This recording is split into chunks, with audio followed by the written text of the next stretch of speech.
Welcome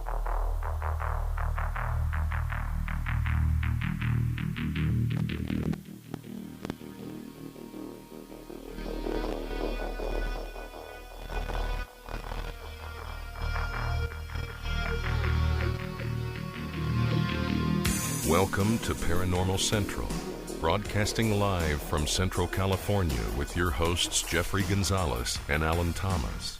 Broadcasting video worldwide at ParanormalCentral.net and broadcasting audio on the Dark Matter Network at ArtBell.com. Are you ready to witness something that you cannot explain? I'm looking for you. You're looking for me. We have to decide what it will be. Can it be true? Can I believe the unexplained? Look into the sky. You realize you know I don't. Open your eyes. You can find the trails that comes from. Hello everyone, welcome back. We are here, we're barely here, tired as heck, and I think all you guys know why. Hello, my name is Jeffrey Gonzalez. I am your host for Paranormal Central. To the right of me, co-host, barely walking, barely standing, is Mr. Alan Thomas. How y'all doing? And running the board in front of us is Emerald. All right, well, we got a lot of things that we are going to talk about tonight. And as you know, we have a very famous guest on the phone at about 5:45.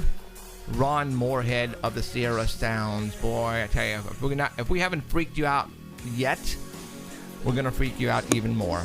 For those who like to go camping, we're really going to freak you out. So kick back, relax. If you have people who go camping, then you might want to tell them to tune in, because I don't think they're going to want to go camping after this. So again, if you are watching us on ParanormalCentral.net, I appreciate it.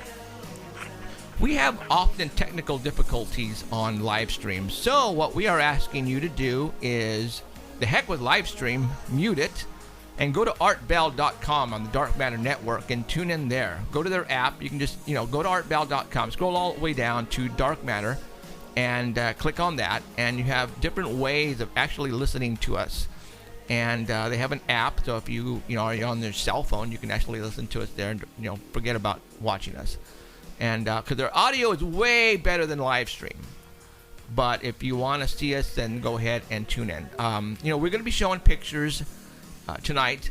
They are on the artbell.com website right now, so you can go ahead and follow us, so you don't have to go to live stream. But if you're on live stream, then we'll be showing them on the screen as we are talking to our reporters who are on the East Coast and on the West Coast. First, what we're going to do is we are going to talk to our MUFON representative on the East Coast. His name is Ken, and I think he's on the phone. Ken, are you there? Yeah, hey, Jeff, how you doing, pal? Good, man, good. Okay, we got Ken Pfeiffer on the East Coast, and he is a MUFON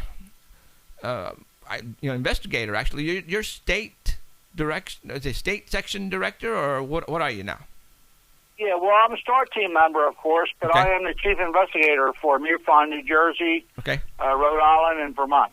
good. And you said star investigator. I know what that means. Why don't you tell everybody what that is?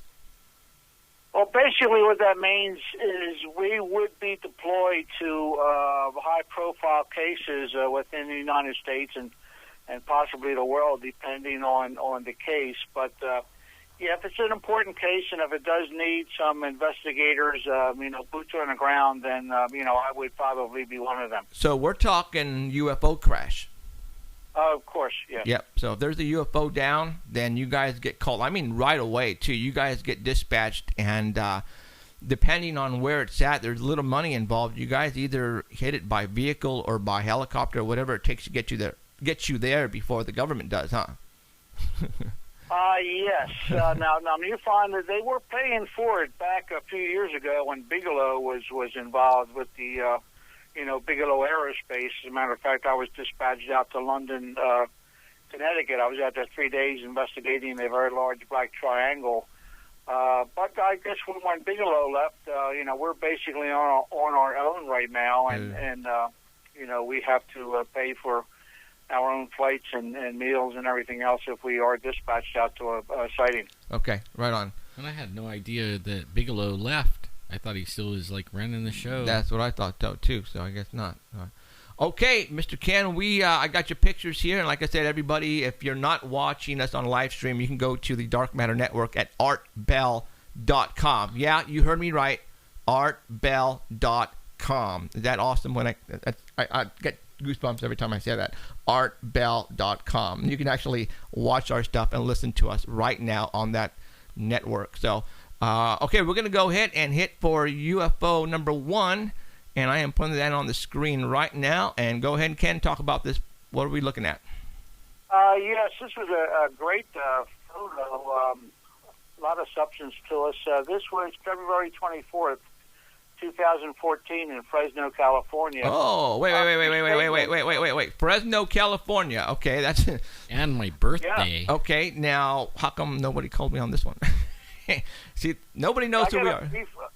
What are you? One of you guys from Fresno? We are broadcasting from Fresno. Okay. As a matter of fact, we've had a couple.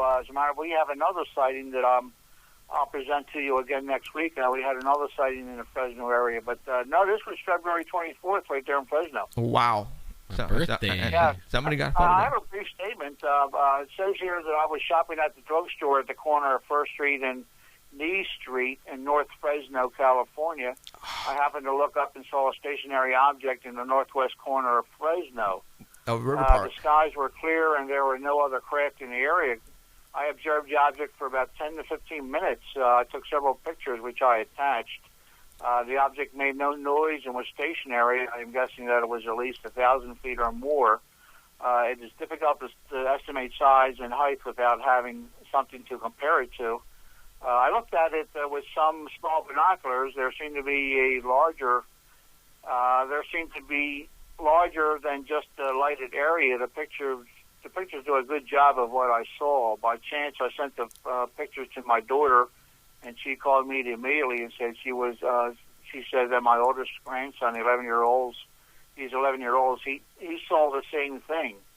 So that's what they had in Fresno there on the 24th of February. Well, guess what? That's if we are talking about that particular sighting, that is, those kids who took that video, and we talked about that a couple of weeks ago, as a matter of fact, where they were being followed, and they got a picture of that guy parked on the side of the street with the Google glasses on. I think this is the same object because he said there should have been a lot of people who actually saw this thing, and it looks like that is the truth to it because MUFON got a call on it. So yes, I got a call on that, and you guys got a call on that. So that verifies confirmation right there. Awesome. Oh yeah. Well, what's happening these days is people just don't call one UFO organization. They may call 3 or 4 different ones, and sometimes we get more of the stories from another UFO organization than the information we have. Right. Sweet. Well, I'm glad that MUFON was called on this one. That's awesome. So, okay. Yeah. Let's go to number 2. Okay, what are we looking at here? Okay, yeah, this is that's an object on the moon.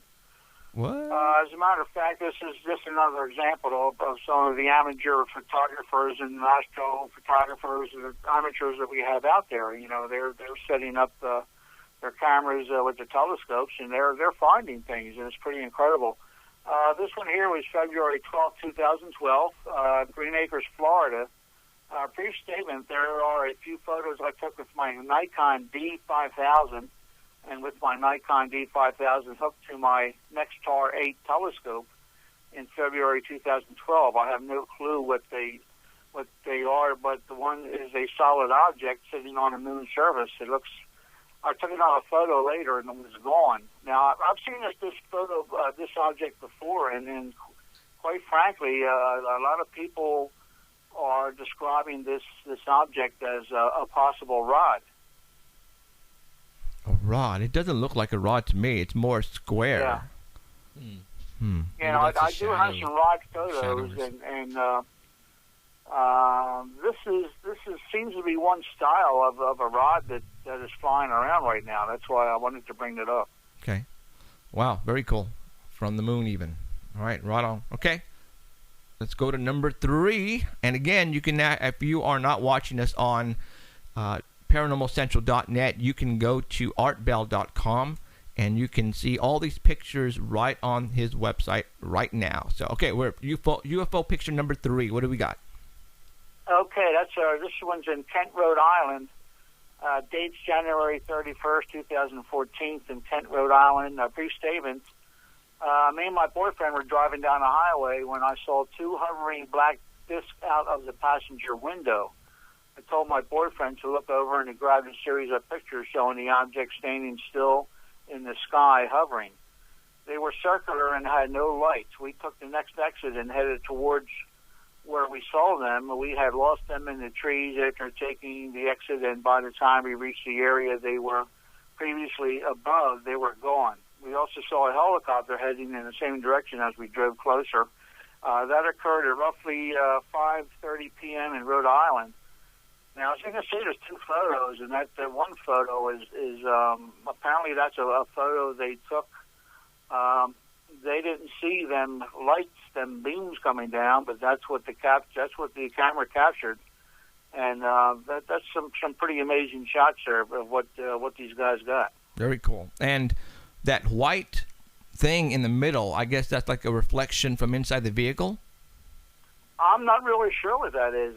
They didn't describe seeing that, but I saw that in the photo, and that to me that looks more like a UFO than anything. So I decided to circle that one. Cool deal. All right, let's go to number 4. All right, go to number 4. There you go. That would be number 5, April 1st, 2013. No, January the 31st. We're at number 4 now. Okay, yeah, that's Kent, Rhode Island. That's the Yes. two photos I was talking about. The one photo should have the strange streaks of light coming from top to bottom with the 2 circled orange UFOs, and then the next photo that was attached was the photo of. I see what you're saying. It's just a zoom-in version. Okay. Yeah. Okay, yeah, I got you. Yeah. Well, see, now I'm looking at number 4, and you zoomed-in version. Matter of fact, I'm going to zoom in for the everybody out there right now, and the disc one that I'm seeing in that circle that you circled in the top right. To me, it looks like a disc with a little dome on top.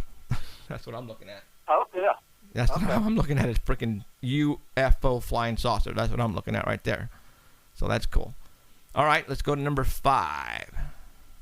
Okay, now this was Providence, Rhode Island. This was a great shot here. As a matter of fact, this was April 1st, 2013 in Providence, Rhode Island.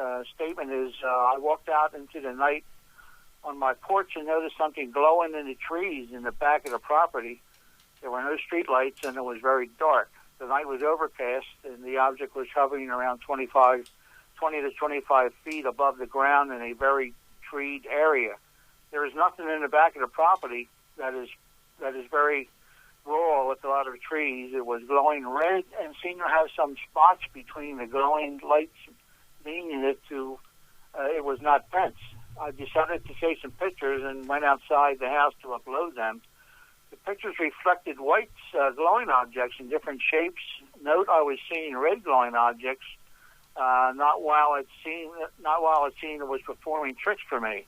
I went back outside and took more pics, and then it suddenly broke up into 3 smaller white objects and disappeared. So this was the best. They sent a few photos, and this one here seemed to be one of the better photos with a little bit of structure in it that shows something pretty strange. And this was in the trees, you said? Yeah, it was. I said it was 20, 25 feet above the trees and above the ground in a very treed rural area. So it's Yeah, it wasn't far off the ground. Probably about tree height, I guess. Wow, that was weird. So cool. All right. Yeah. Very cool. All right, Ken, appreciate that. For all those who want more information on Ken, and he has thousands and thousands of photographs, and you can go to our website at paranormalcentral.net, go to our reporters, and there's links for Ken's website. And for those who don't want to go right now, Ken, go ahead and give them your website on right now as we speak, so that way they can go if they want to go. So. Yeah, my one website is the world's largest private website for UFO photos. I got over 6,000 photos. That one is worldufophotos.org, and my news website is worldufophotos.news.org. So check them out. I think you'll see a lot of neat things on there. Very cool. All right, Ken, appreciate it, and I guess we'll see you next week. And in case anything happens this week and you want to tell me about it, feel free to call me, okay, and let me know what's going on.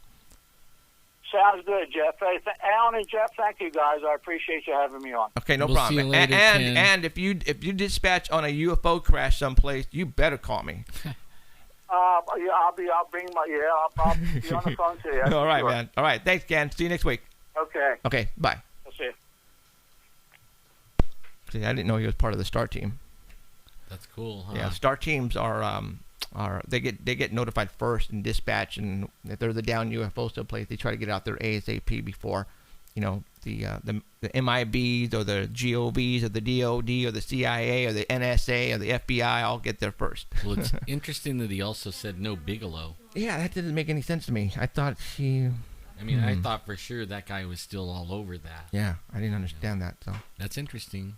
all right, now we're going to go for the Squatch Report, and for all those who don't know what that is, this is our Bigfoot report, and our buddy Danny Valderrama should be on the air. If not, he's camping with Bigfoot right now. Danny, where are you? Dancing right now. You're dancing or camping? Dancing. Dancing? What the heck? Dancing? Yeah. No, I'm kidding. I'm here. All right, let me get to our screen here, and Danny's going to be giving us the Squatch Report. And why, Danny? Because he is the biggest Bigfoot geek I've ever known in my life. So, okay. All right, we are zooming in, and we got actually photo number one. And again, you guys, if you guys are on the artbell.com, these same photographs that we're showing on live stream can be seen right now at artbell.com Dark Matter Network website. All right, what do we see here? I see a possible arm. Yep, these are both trail cam pictures taken about 1 second apart. And they were taken in the Cascade Mountains in Washington State by Eric Douglas on March 10th. That's all the information there is on these that he released. On the second picture, though, you can see, kind of fingers there. The arm, if it's an arm, it's pretty skinny to be a bear arm. Right. Not quite sure what it is. Okay. The only one thing I know out there has fingers. Did this have fingers? It looks like it has. I can see about 3 fingers, and then what looks like a thumb on the bottom on the second picture. Oh, on the second picture. Okay, let's see the second picture. Hold on, let me go to the second picture now. Oh, that would be Bigfoot number 2. Ooh, wow! Look at that. All together, and like the elbow and wrist. Looks like he's. Yeah, the wrist kind of looks weird. Like it's maybe turned a different way. Looks like he's gonna grab the. On my screen, you can kind of see fingernails at the top. Wow. Black fingernails. That's pretty cool, man. That is cool. Pretty cool. Pretty Looks cool like and he's scary. grabbing the branch or He's something. not standing in front of the camera, so we don't know exactly what it is. Right. Wow. Well, I never seen a bear make his paw do that. No. And yes, Like he's flashing a gang sign. Really, yeah. Orale. All right, Bigfoot number. Wait a minute, where'd it go? There it is, number 3. I see a picture. Ooh, What do we have here? There he is. This is from Jim Greenolds. He's the Cherokee Indians, and he and his father and his son were out digging for ramps, and those are a type of onion. And when they walked down the stream, they saw a Bigfoot creature eating a deer next to the stream. And then when it saw them, it stood up, and it was about 9 feet tall. It had red hair. It was about 6 to 8 inches long. And his father put his hand up, and he said to the creature, he said, "Osego," which which means hello in Hello, Cherokee. yeah. That's what it So the means. creature said it back to him. Whoa. dude. Left the area, Yeah. and they said that he was looking through the internet trying to find something that closely resembled what they saw, and he saw this picture here by this person, Alexander Fednov, and he said this is a picture that looks almost exactly like what they saw, standing there across from on the river eating a deer. And what state was this in? What's that? What state was this in? This was in West Virginia. West Virginia. West Virginia, they have a lot of sightings over there, don't Yeah, they? they do. Yeah, we sure do. Wow. You know that almost, the face and nose, it almost looks like what Rick Dyer has that he's dragging around in a trailer. You know, and I heard about that too, that somebody finally came out and said it's all a fake. Yeah. Well, you know, we all knew that to begin with, though. All right. Okay, so this is number 3. Now we're going to go to number 4.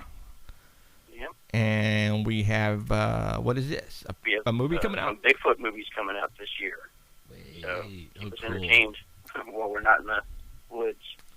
This first movie is called Exist, and it's a Blair Witch type of found footage movie, and it's also from the director of the Blair Witch movie, Edward Sanchez.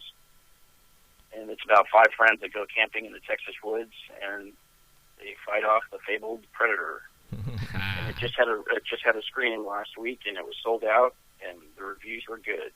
Wow. So are they saying then it's a Bigfoot that is doing this?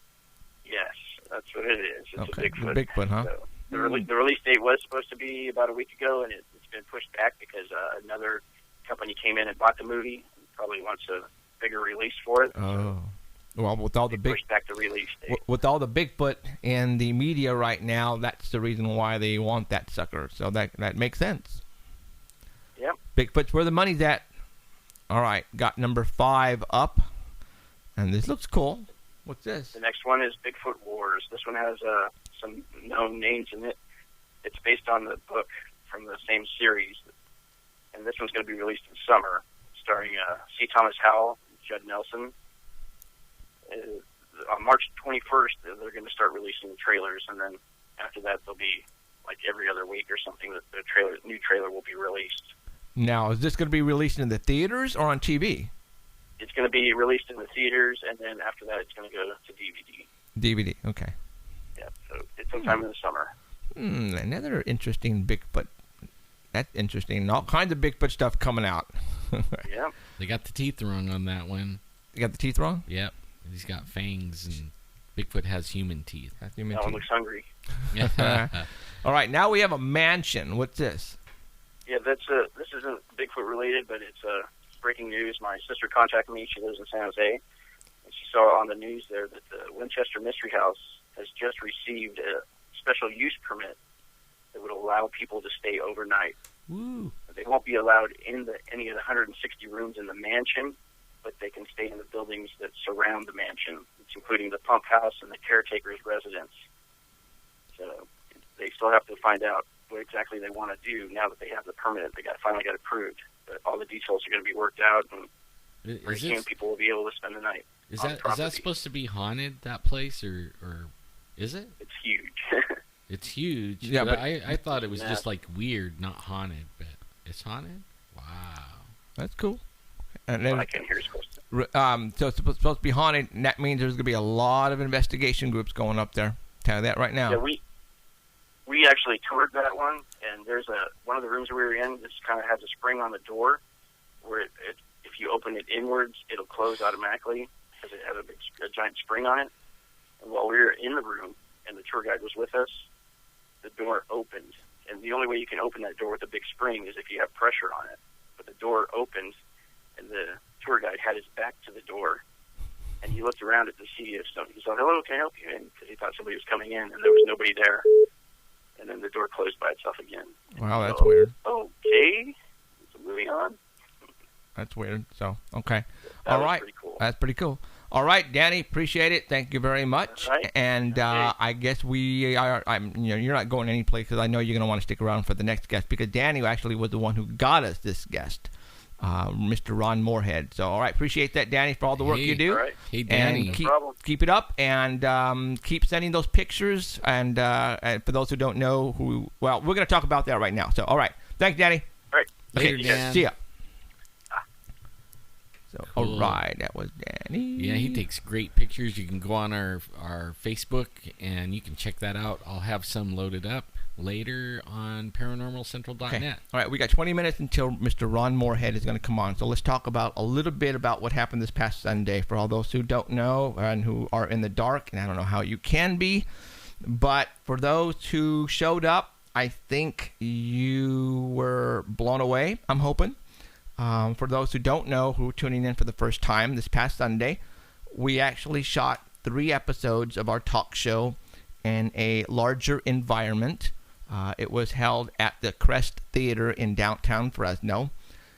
We shot 3 episodes in front of a live studio audience, and right now we are extremely tired still. I know it's been a week, but there's a lot that goes into what we did this past Sunday, and a lot of people said, "Nah, suck it up, come on," but you don't understand. There are a lot. I mean, I'm not going to go into. For those who saw the set, as a matter of fact, right now what I'm going to do is I'm going to put up the set so you guys understand what we did and what we had in front of us. Okay, I'm just going to do this. Well, I know I put my heart and soul into it. I was pretty tired during the shooting, but only excited at the same time. Right. And I think it went rather well. It did good. It went better than I expected. I felt really comfortable doing this, and it's only because we've been doing what we're doing here at Paranormal Central going on 3-4 years now. So I was a little bit comfortable. The lights prevented me from seeing the audience, which helped a little bit. But I don't know what much more to say. I want to thank our guests that were interviewed. First of all, for those who don't know, we had James Fox in the couch, and we interviewed him a full episode. He's actually filming right now a motion picture called 701 that's going to be coming out in the theaters. And 701 is the reason why they chose that is 701 is the number of cases that were not solved by Project Blue Book back in the days, 701 cases. And that's what they're calling this movie. And he brought a clip of his movie which showed there was a case in Zimbabwe, Africa, I believe, and where in, I want to say 1994, an actual UFO flying saucer landed on a school, elementary school, property, and there's kids playing out in the playground, and the door opened up on this UFO, and aliens actually came out, and all these little kids saw this happen, and it was on the BBC. A lot of hoopla was made out of this situation. What's awesome is that these are little kids. They're not going to make up a story like this. Well, James and his crew found several of the kids, actually found a lot of the kids, and they actually flew them down to the United States, and they interviewed them now in their 30s, and they actually are now talking to them and getting them on film describing what they witnessed when they were in elementary school. We actually played a clip of his movie in the filming of our Paranormal Central episode number 1. So if you weren't there, you didn't see it. It was awesome. I mean, it makes you gives you goosebumps thinking that, what was it, in '94, and then all of a sudden now you have these older adults out of nowhere talking about their experience, and it was something to see. So, yes, James Fox was in the house. People did not know he was going to be in the house. Matter of fact, when I announced him and he walked out, people were blown away. They had no clue. Our second guest is going to be our next guest here on Paranormal Central tonight, Mr. Ron Moorehead. That was our Bigfoot episode, and we had him on the couch, and we talked Bigfoot. Mr. Ron Moorehead is well known in the Bigfoot community. He has been around now since the 70s investigating Bigfoot. And not only Bigfoot, but also he's been to Peru and Mexico. He's very interested in ancient ruins, and we're going to talk about that also tonight. But Ron Moorehead is better known for the Sierra Sounds, and those are the Bigfoot screams that you guys probably all have heard if you're into Bigfoot. And we're going to be playing some of them tonight, and we're going to let him talk about it too. So that's going to be awesome. And again, if you're a Bigfoot fan, I suggest you tune in because that's going to be awesome. Excuse me. All right, episode number 3. We had Manuel Amparano on, and Manuel is the police officer in Kerman, California in the late 70s that was burned by a UFO. And you're going, what? A police officer burned by a UFO? Yes, this was well documented back in the 70s and made the media all over the world, actually. But to this day, a lot of people still don't know about this case. Well, we had him on, and we had some other witnesses, or a witness on as well. And to make a long story short, he has so much evidence and so much facts that can back up his story. Not only did he get burned by a UFO, which he has proof in doctors' forums and the whole 9 yards, that I was able to make this happen. I found a publishing company that's going to offer him a book deal, and we gave him a book deal live on the air as we were filming. So he is going to be in contact with Oasis Publishing, and they're going to be writing a book. So I can't wait for that to happen and that to come out, because I think that's going to be a pretty darn good bestseller with everything that he has, documented pictures, witnesses, everything. I can't wait for that. So I like to think he was really excited. Yeah, he was. He'd been wanting to do that for like forever. Right. And you caught him, like, he's older, and they were talking about how a lot of people are gone. Yeah, all the witnesses and stuff. So yeah. We need to really get that book out so people can read what actually happened to him. A lot of people don't understand that, this is coming from a law enforcement officer, and, he got burned by an unidentified flying object. Something hit him through the windshield while he was sitting in his patrol car. So that's when that happens. Yeah, it happened because he was burned. He was actually burned. So there you go. All right. There was a lot of people was involved in making this happen, to make this production happen. I like that. I just want to throw some names out there really quick. Okay. Obviously, I named off the interviewers first. I like to thank Lisa Smith Putnam, our executive producer. Our director was Eddie Chavez, and our good buddy Robert T. Scott, who basically busted his behind, and he actually helped the most because he was there when he helped load up the truck, including with Nathan, and but Robert helped me build a set with Steve Molia. So what you see right now on the screen was not there. It was just a theater. We actually physically brought everything from my house on a U-Haul truck and built everything in the theater. And Robert Scott was the man, and he helped build and break it down. And he was all over the place, and during the filming. And I, thank you very much, Robert. I owe you big time for that day. So, also I'd like to our news reporter Nicole. Desert Sky Media. I should put Desert Sky Media at first because they're the production company who provided the equipment to film this. They're out of Arizona. His name's Mitch, and he owns Desert Sky Media. We had a freaking production truck parked out in the street, guys, with a satellite dish on top, and this was totally professional. It was the real deal. It was the real deal. A lot of people again. We gave out close to 250, 300 tickets.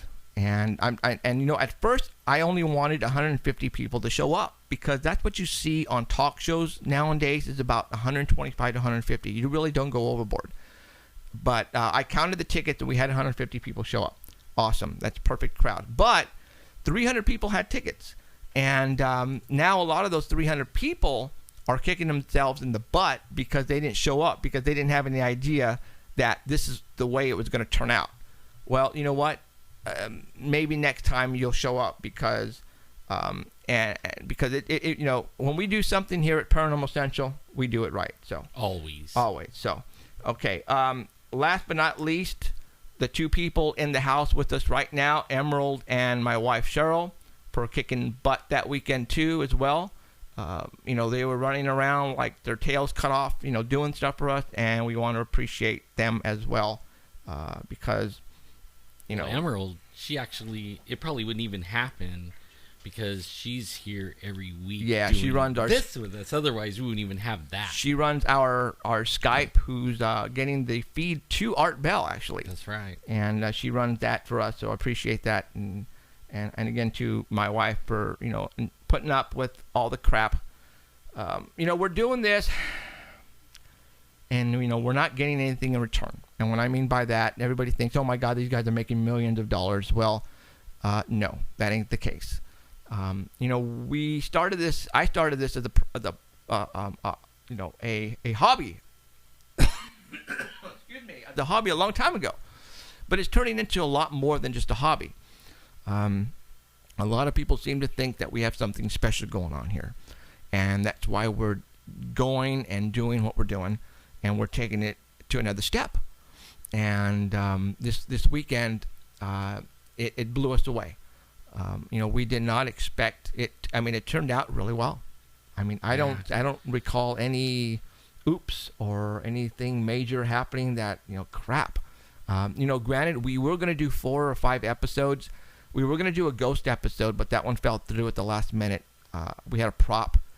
We were going to get a prop from someplace, and that didn't happen. So we ended up just doing 3 episodes. And in ways, I'm glad that we only did 3 episodes. Yeah, like at first we started off, we were going to do a solid 5. Right. And then one dropped off.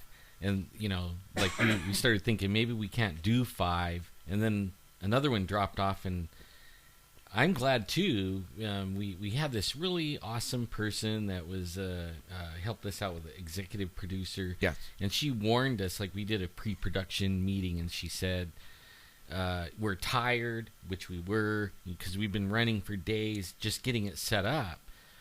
And then we're going to sit up there in front of the camera, and she said, you're going to start fading, right? Yeah. And I'm like, I won't fade. I'm Superman, right? Bigfoot guy. I don't fade. But you know what? On the third one, I was starting to fade. The couch was actually feeling pretty good. I wanted a pillow. I was going to kick my feet up on Manny Amperano, and right. I was going to take a nap in front of a million people. But I didn't. No. But I made it. Yeah. But Lisa kicked butt for us. Lisa was the executive producer. She pretty much took a lot of things away from me because, I'm the one who had the idea of what was going to happen, what goes where, what interviewee comes up.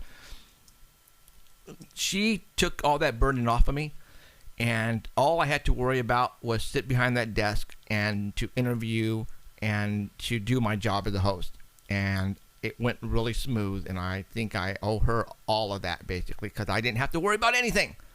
The pilot episode that we shot, I had to worry about everything. So I was not myself, and the pilot episode, it showed, it showed that. But this time you could tell, he was actually able to concentrate on, you're concentrating on the show, what we were doing. Right. And you didn't have your mind out, is the cameraman, is he getting the shot? Because before you had this little world going on that people can't see that you're running. Right. And this time, and your wife, I got to tell you, man, she kicks butt. Mm-hmm. She's lining up the food, and she did it on the first one too, you know what I mean? In the background, but you guys make a really good team because... Nah, I don't think so. I think she works really hard. I'm just kidding. She might get after you a little bit, but only all the time. She gets the food all ready, so something she carries the load on. But only there's still a lot of... I don't think people realize how many things go into these have no productions. Clue. And then when you're reading the credits on a show and you're like, all those people? That's what I think. It can't take all those people. Ha! Yeah, it can. Yeah, it can. There's really? A lot of, you have to understand cameramen, directors, executive producers, the switchers back at the production truck. There's a lot that goes into something like this. And- This was a big production, and a lot of people who didn't go are letting us know that, man, I didn't know it was going to be like that, or else I would have went. Really? Well, I want to thank those guys too. Like, I didn't really get a chance. Like, I wanted to go out and afterwards, and talk to all the people. We had so much going on. I didn't get to really go and thank the audience or talk to them. But only I hope all the ones that won the prizes, they were really good prizes. I hope they're enjoying that, and that's just to show that a little appreciation for you guys showing up, and thank you guys for showing up. Yes, for those who showed up, we got messages on email and texting and Facebook that whoa, they were blown away. They had no clue. Is that mine? That- Yeah, I think so. Right. Yeah, Talk- it is. There you go. Oh, Okay. wow. So there you go. Now, a lot of people are going, I want to see it. I want to see it. Who didn't show up? I want to see it. I want to see it. Well, you know what? The reason why we shot these, we have people in Hollywood who are waiting for these episodes. So right now, as we speak, they are in production mode, being edited as we speak. As soon as they get done, we are taking a little trip to Hollywood, and our executive producer is going to walk in and involve in some meetings, and going to sit down and try to get us a deal. She thinks it looks really good because of what we did this past weekend. Well, I think we should take Emerald with us. That way she could, like, beat him up. If we don't like what they say, she could, like, whap, pop him one. Emerald is really going to be a badass cop. Oh, excuse my French. But she is going to be. So yeah. So a lot of people are wondering when are this going to be put on TV. Not anytime soon. Not anytime soon. So, again, for those people who showed up, you pretty much got to see it actually happen and see all the great stuff that occurred. For those who didn't, I'm sorry. But I don't know when we're going to get this on TV. It might surprise us, and it might be like 2 months. I mean, and then it might be next year. You never know. I mean, a deal could fall into place where, the deal is, sufficient for everybody, and somebody takes it and goes with it. But at this point in time, I cannot give you a set time and day. I can't. So, all right. Now what we're going to do is we're going to switch over, and we're going to bring on Ron Moorehead. Again, Google Ron Moorehead, and you will understand. When it comes to Bigfoot, this guy is all over Sasquatch since the 70s. He showed up this past weekend, and we talked on the couch with Ron about Bigfoot and the Bigfoot screams, and let's do it some more, because we did not have a full hour to talk to him. No, we we need more didn't. time. Yeah, so Ron, are you there? I am. Right on, Ron. How's it going? Good. Hi, Sweet. Ron. So are you back home in Reno, or are you still down here? I'm in Mariposa right now. Right, in Mariposa. Sweet. Okay. Well, hey, I want to thank you for showing up this past Sunday and chatting with us on the couch. A lot of people freaked out because you showed up, and that's the whole idea. Because everybody who's into Bigfoot knows who you are. Well, it's my honor to be with you. Thank you. Sweet. Okay. There's a lot of things I wanted to talk about, or we wanted to talk about, but obviously when you're shooting a production like this, they're only giving you 44 minutes, and then you got closing and opening credits and all that. So basically we only talked for maybe 25 minutes or 30 minutes at the most, and that was nothing. So I want to start from the very beginning, and there's a lot of people out there who's listening on Art Bell and who is watching us who has never heard of us or you, and we want to fill them in. So Ron, you are well known for the Sierra Sounds, and a lot of people are going, what the heck is that? Well, explain to everybody how you got involved and talk about these Sierra Sounds. It started in 1971. A group of us hunters were in camp. Actually, the Johnson brothers, two of them. Our camp, by the way, is in the Sierras, obviously, and it's about 8 mile trek in there on foot after you drive as far as you can drive. Pretty imposing area, but makes a great hunting area. And the Johnson brothers had left some food out, and they heard this big rustling going on after they went inside a shelter, which we had up there.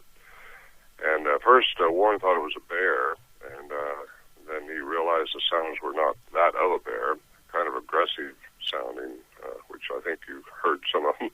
They didn't have a recorders or anything like that, so they left out the next, I think it was the next day, and told us about it, and some of the other guys went up right then. I didn't.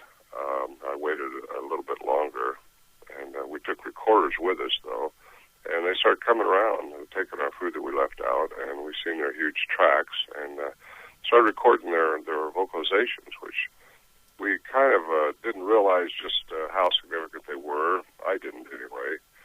I had no idea it would bring us to something like this today. But they're quite unique. I guess no one else has ever recorded them, but I've heard a lot of people tell me they've heard these sounds exactly like this from other areas. And that's how it began in 1971. And Al Berry was a reporter that we took in 1972, investigative reporter, and he was actually looking for a hoax, trying to uncover a hoax, which we didn't know at the time. But Warren Johnson, one of the senior members of the group, had written a letter to Ivan Sanderson, who was in charge of the investigation of the unexplained at the time. He's passed away now, but he didn't believe the letter. He didn't believe the report. He sent it to Peter Byrne, thinking Peter might have some interest in interviewing us, and Peter thought it was a hoax too. And Peter got a hold of Al Berry and said, "You might just want to go check these guys out." So anyway, Al Berry came down, interviewed us all separately, and decided he wanted to try to uncover the hoax. So we invited him in 1972, and he took his recorder in and recorded some very good clear sounds. He had his little microphone remoted about 40 feet up from the shelter that we have, and anyway, he took them as a professional and had them analyzed by the University of Wyoming. Professor Curlin up there did a year-long study on them to prove that they hadn't been manipulated, that they weren't speeded up, slowed down, that they were actual recordings made live at the time. And Dr. Curlin's an electrical engineer and determined all that. Gave his report in a book and also live at the University of British Columbia in 1978.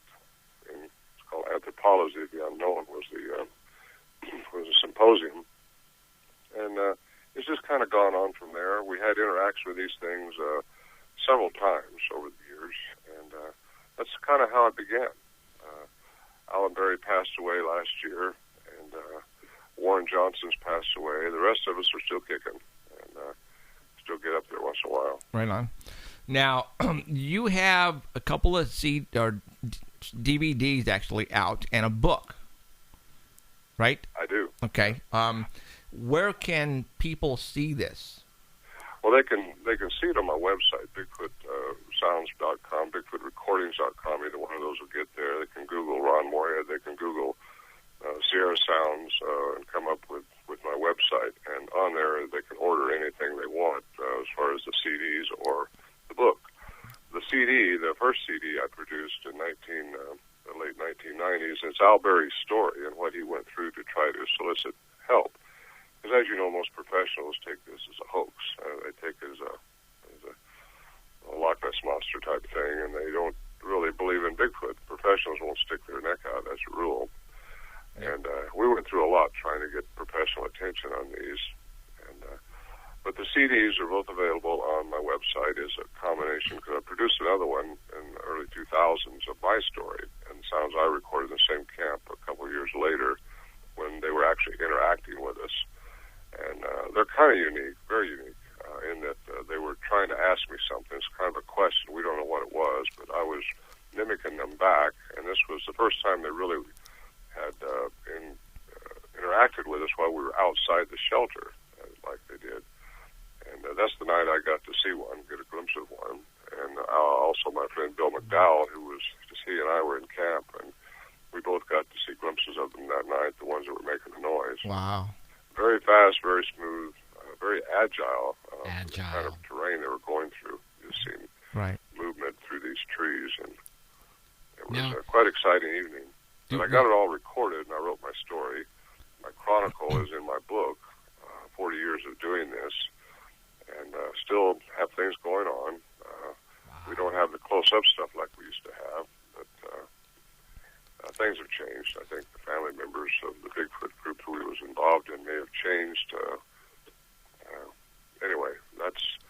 that's what's available on my website. My book, it has a CD inside of it, which as I get to the context of the sound that I'm playing, you can play that sound on a CD. Wow. And, That's cool. about it. All this stuff is also downloadable if you just want to download it on your PC. Sweet. That's kind of convenient. It's a lot less expensive, too. Not that my book is expensive, it's not, but it's downloadable. Well, what's cool about tonight is Danny is going to actually he's donating. He did this on his own, which is very cool. We've been really busy with the show and everything, and it was at the last moment that I wanted you on here because we never finished the story. So Danny is going to ordered probably a couple of books from you, and you're going to autograph them for us, and we're going to give them away on the air tonight. So for all those who are listening and getting ready. I will let you know when to call in. Emerald will answer, and we will give you an autographed book with the CD inside. So that's going to be awesome. So, all right. Ron, now you're saying most of the stuff is on audio. Have you ever gotten anything on video? No. As much as we tried, we never could get a picture of these things. I think we grossly underestimated what we were dealing with. And we tried camera traps. We tried all kinds of devices trying to trick them, and it seemed like they were always one step ahead of us. Right. And that was where we underestimated. We didn't realize that they were cognizant like I realize they are now. And in 2008, a cryptolinguist retired from Navy as a cryptolinguist with 30 years experience in transcriptions, got a hold of the sounds and came out and interviewed myself and Al Berry both to the context of the sounds and did a study on them and came out they have a complex language. And that took me to a whole other level. I kind of knew they had language, but to have a professional come out with that is another story. Wow. Someone that would really tackle these things and put their credibility on the line and say these things have language. So that takes you to another level. Yeah.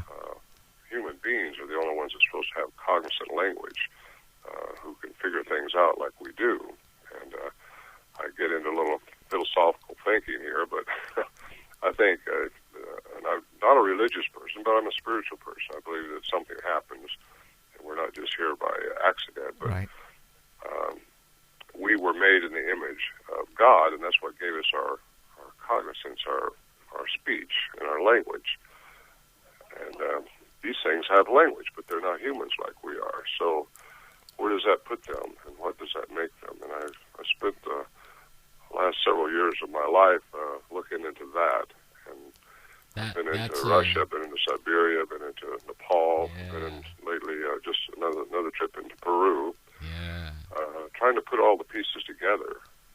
Well, I heard all there's the interviews I've taken from people, professional people. I heard there's some Patrolman, results. wildlife biologists, PG&E workers that have been out in the line. They don't like to get public with it, but they'll contact me, and I listen to them. And there's just some enigmas associated with these creatures that we don't understand. They seem to be able to do things that we don't know how to do. And I got some experiences of my own up there that I talk about a little bit in my book, but I've heard some people say they've seen them disappear. Yeah. And that puts it in the paranormal and into a whole other quantum physics is where I go with it. Right. And that's something we didn't get to talk about that on the filming this past Sunday. So all right, now before we get into the paranormal part, do you want to talk? You want our fans to hear the sounds first, and then we'll move on to the paranormal? Sure, I'm sure that's what most people want to hear the sound. Yeah. So, why don't you play the aggressive one first, if you would, please? Absolutely. Okay. I can explain that and what was going on then. Okay, I'm going to crank it a little bit. This is called the aggressive. Here he goes.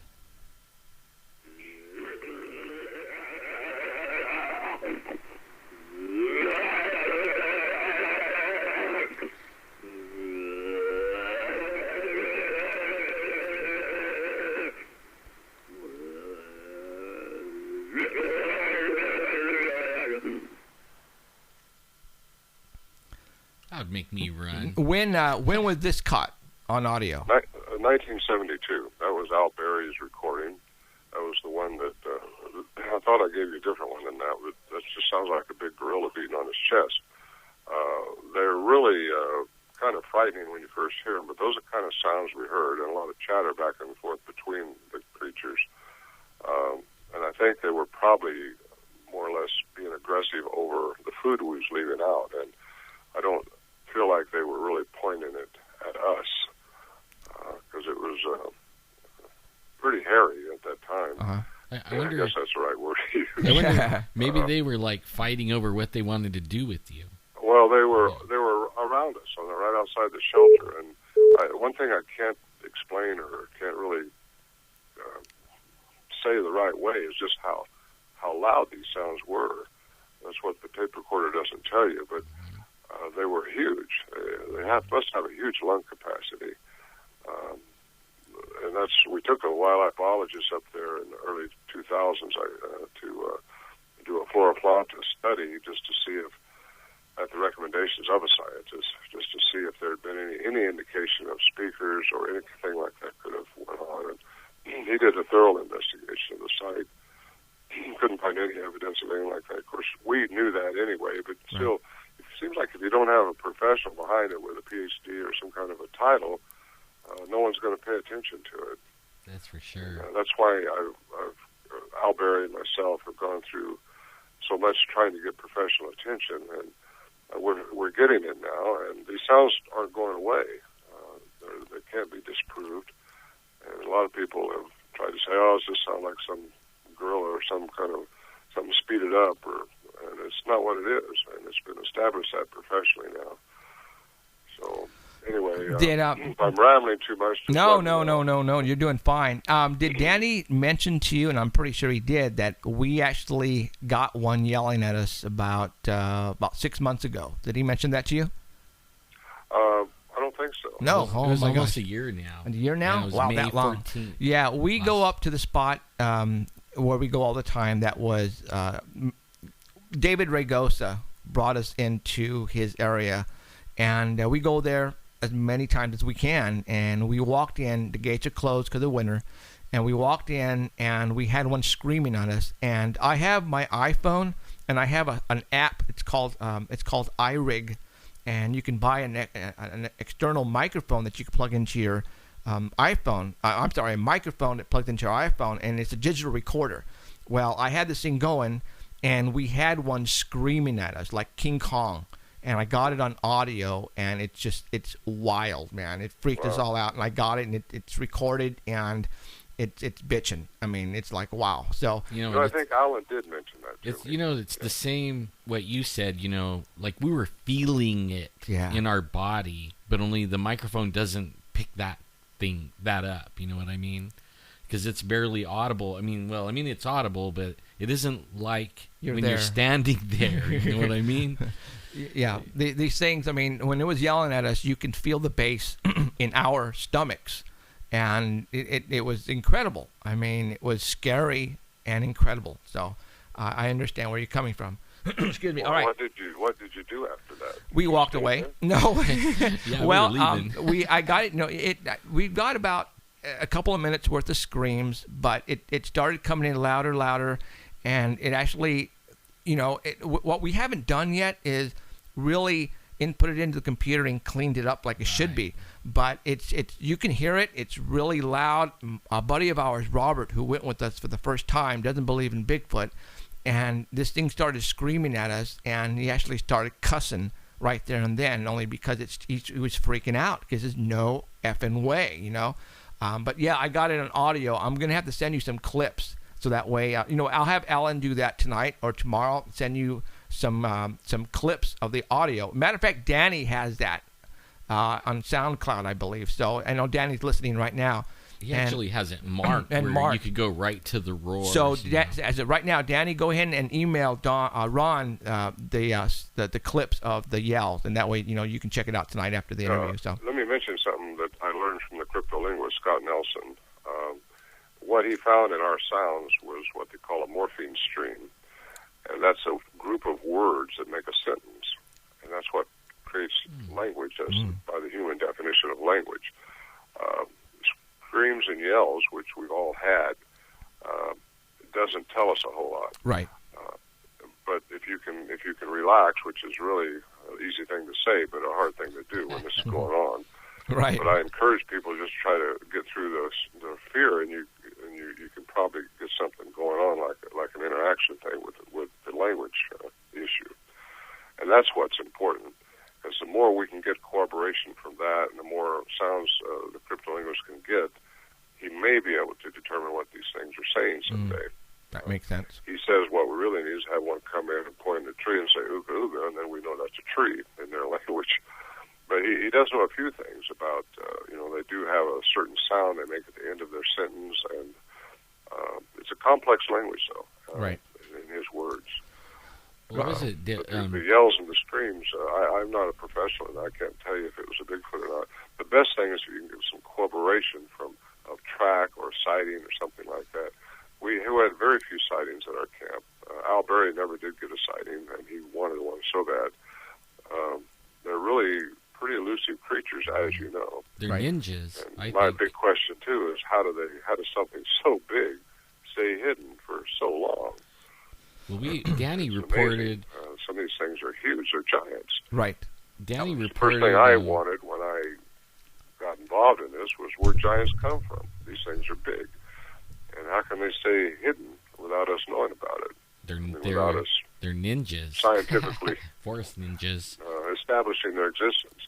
Right. Well, I can get into that later, but there's some possible paranormal aspects to them that I think quantum physics might explain. Cool. Now, the second audio clip that you sent me is marked, it says, Apollo question.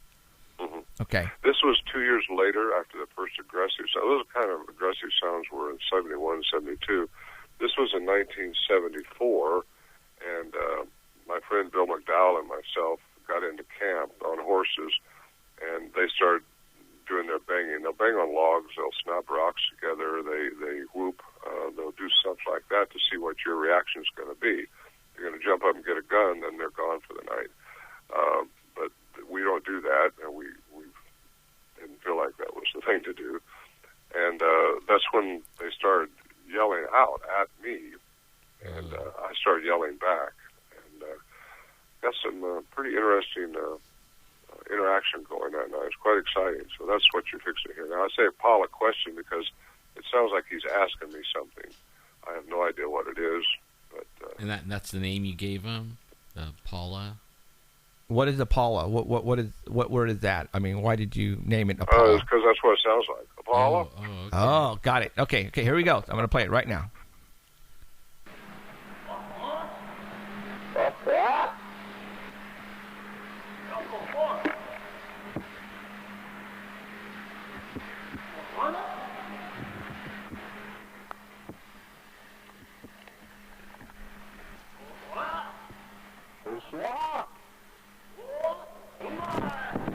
Right there, just see movement right through there.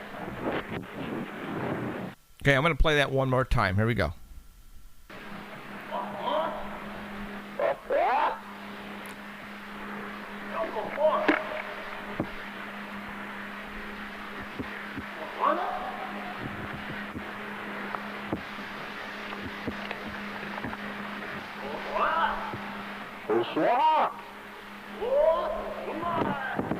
Right there, just see movement right through there.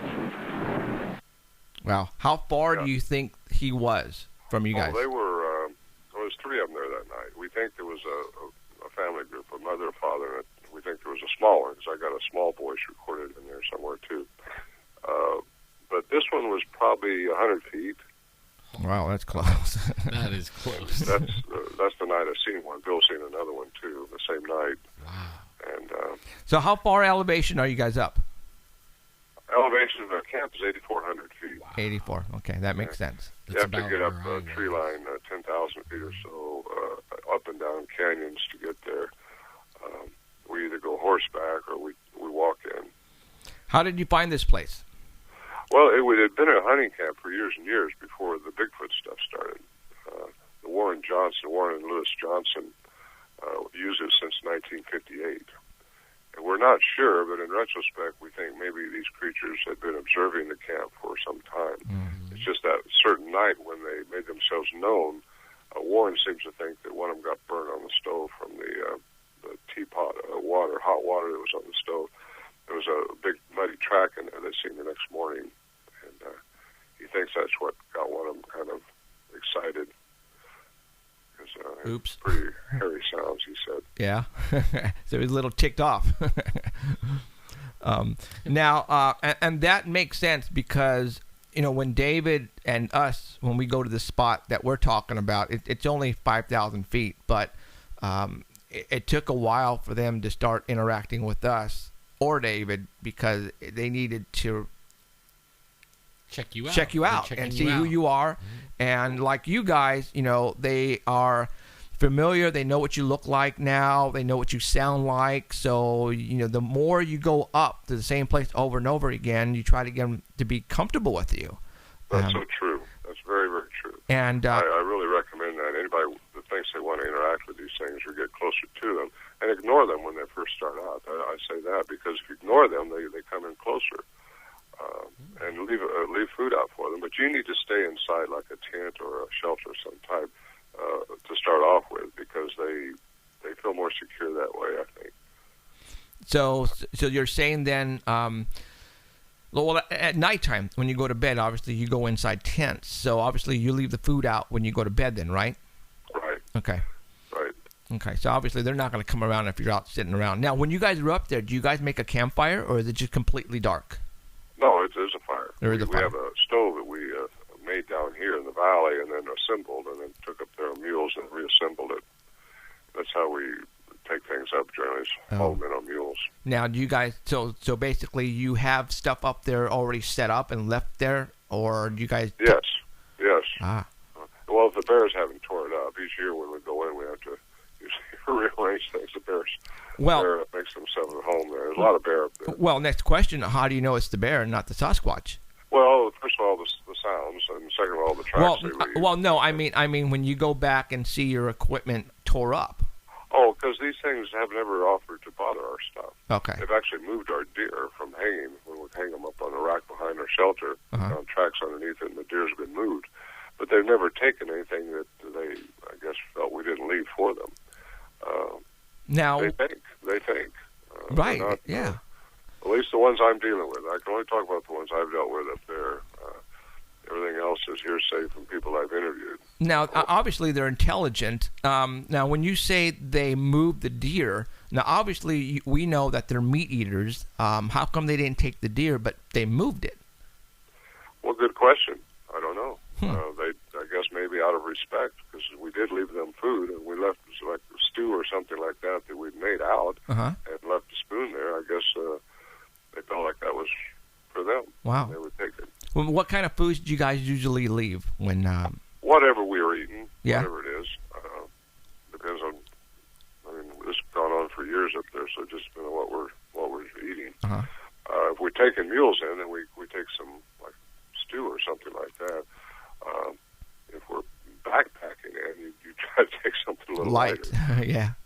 Do you guys ever, leave like maybe tuna or apples, or is it more meat? Yeah, either they're omnivorous. They can eat like we do. Right. They'll eat fruit. They'll eat meat. They eat like we do. Do you find that they are interested in a certain type of food? Like, since you've been going up for so long, have you found out that they are really into prime rib, or you know what I'm saying? Prime rib. Yeah, why not? I mean, actually, our prime rib up there was Spam. We take our Spam and cut it up and fry it, and they would eat that. Because that's what we do. When we go up, there's about 5 of us, and we take everything but the kitchen sink when it comes to food. All right, and when we are done and about to go, we take everything we have, and I mean leftovers and stuff that we haven't even got into, and we leave them a massive feast, and we've been doing that now going on for a long time. Yeah. Wow. So and so that's why we think that they are sort of kind of getting familiar with us, because like you said, we leave them food. When the windows of my truck incident occurred, I was so thankful that they didn't thrash my truck, that we emptied out all the ice chests that we had, and I actually took banana leaves from the back of my yard, and I actually spread the banana leaves on a cover of a tote box, right? And I put all the food on the banana leaves, and I left it like a big offering, and that's what we do when we go up. So, because like I said, we're trying to be friends with these guys up there. And I know they're watching us when we go up there all the time, because you just have that feeling. So I know exactly what you're talking about, and that's what we do. We try to get them to come closer every time, come closer, and so far it's been working. I mean, now we got them screaming at us. Now I don't know if that's a good thing or a bad thing. Well, understanding what they could be is what I get into a little bit with my book. Right. And that's all we can do is guess a little bit here, but it's educated guess. From history and from Greek mythology and biblical history.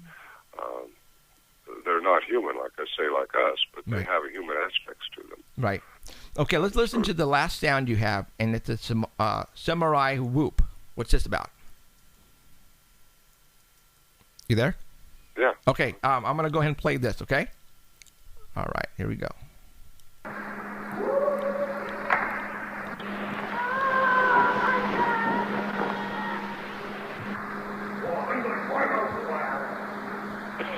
Okay, I'm going to play it one more time.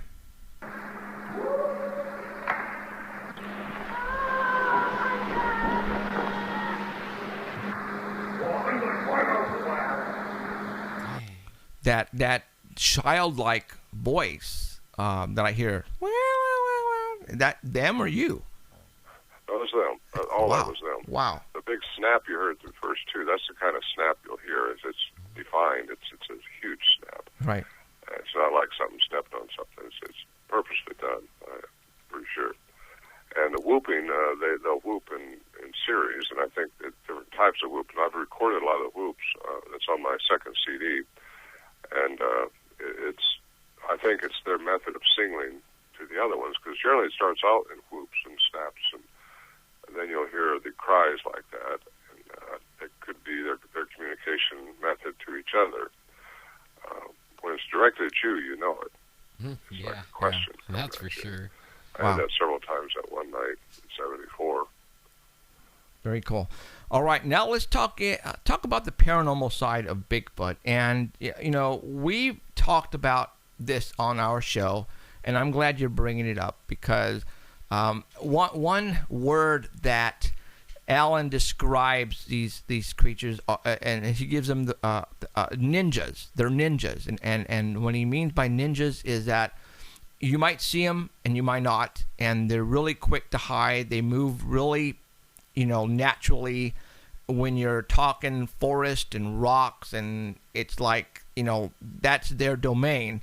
A lot of people said they've seen them walking. All of a sudden they're gone. And then all of a sudden they appear again. It's like, okay, well, what the heck is going on here? Can you explain any of that to us? Well, I can try. It's all, well, we live in a three-dimensional world. Quantum physics says there's more dimensions. And I think we probably, as humans, have attributes that we haven't explored yet, that we don't know about. To use the word paranormal is common. But I think it's probably just things we don't understand about ourselves and about what the cosmos is really all about. These things, when I first started hearing people say they've seen them disappear, I just kind of wrote them off. Well, what were they smoking and what were they doing? Right. And I kind of thought of it that way, but then I kept hearing more and more say that, very credible people, and I thought, well, okay, that might explain how we would follow a track trail up there, some tracks, and all of a sudden there's nowhere to go after that. They just stop. Yeah. And I had that happen as early as 2009 or 10, I think it was, when we was following a track trail. And I mean, these tracks were deep. Whatever was making this was huge. It was bipedal. It was a Bigfoot, because my daughter had seen one that morning, and here's this bipedal trackway, and all of a sudden it just stops. So you look up in the tree. Well, did it go in the tree? You look over these boulders. Could it have jumped a boulder? You just look around trying to figure out where these tracks went, and there's no tracks anymore. And nothing we had could have made something that deep. in the turf. Not even horses make that deep. There's those things that's you really just can't explain unless you get into the math of quantum physics. And I've kind of delved into that somewhat. And I think it's just something we've got to learn about. They do have some attributes that we just haven't been able to follow as of yet. I had some sounds up there we were listening to. It sounded like these things. We hauled some barrels in years ago to store our fruit in, some ring barrels so the bears couldn't get in them. And one night we was inside the shelter. We thought those barrels had been ripped off, and all the cans and everything we had stored in there were just being tossed around everywhere. You heard metallic sounds everywhere. And we look out there later after these things were gone, and nothing's been moved. Nothing's changed. So how does that happen? Is it mass hypnosis? I mean, are they causing that effect on people, or is that actually happening and in another dimension, and we're hearing through the gate that might be there, the portal possibly, that these things are able to go in and out of? Wow. So those are all just ideas. Yeah. Because we've had lights fall on us. We've had different things like that going on, which for years I wouldn't talk about, because Alberi, being a professional, he had 2 degrees in science, and one's a master's, actually. He said, if you talk about that stuff, he says, right, you're not going to get anybody to listen to you anymore. Right.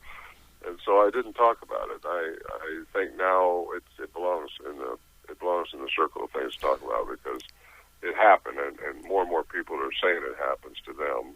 And so I just it's taken me into Peru this last trip, which we can talk about if you like. But there has been advanced cultures here on this earth, and I know that just from what I've seen and looked at down there with archaeologists, and it's just amazing what is down there. The not human remains that we found, and they are not human, but they're bipedal. Whoa! You found? Oh, you mean overseas? No, I mean in Peru. In Peru. Okay. Yeah. South America. Yeah, South America. Okay. I was just there just last January, and they, these elongated skulls, which you see the Incas and the Egyptians had. Their royalty had elongated skulls. The sagittal peaks. You know what I'm talking about there? Yeah, definitely. Yeah. Well, the Incas and the Egyptians all mimicked something, because they cradle-boarded their royalty youth to make their skulls elongate like that, thinking maybe it would make them smart, like something they were mimicking. Well, we found what they were mimicking, and these skulls that we've came across down there are not human. They have a single parietal. There's no sagittal suture at all. We have 2 parietal bones in our head at the top, and you can see the suture in all human remains. These things didn't have that. There's all kinds of enigmas associated with the skulls, and they seem to be associated also with the megaliths that you see all over in the high country of Peru. These boulders that some of them weigh 100 tons, moved from 40 to 60 miles away, put up on top of this mountain, and placed like a jigsaw puzzle without a seam, without mortar. The seam, I shouldn't say without seam. You can't get a hair in between those seams, and it's outside of what you can imagine anything we could do. And for someone to say the Incas did that is just ridiculous. The tool, the hardening of the stone, is so much harder than the tools the Incas had. It just doesn't fit. Right. So something non-human, I think, has something to do with all that. What I'm saying all that is, it comes down to there's been advanced cultures here, alien cultures, I should call them, that I think has been here, and that takes me into the biblical history of giants again. And Bigfoot is a giant.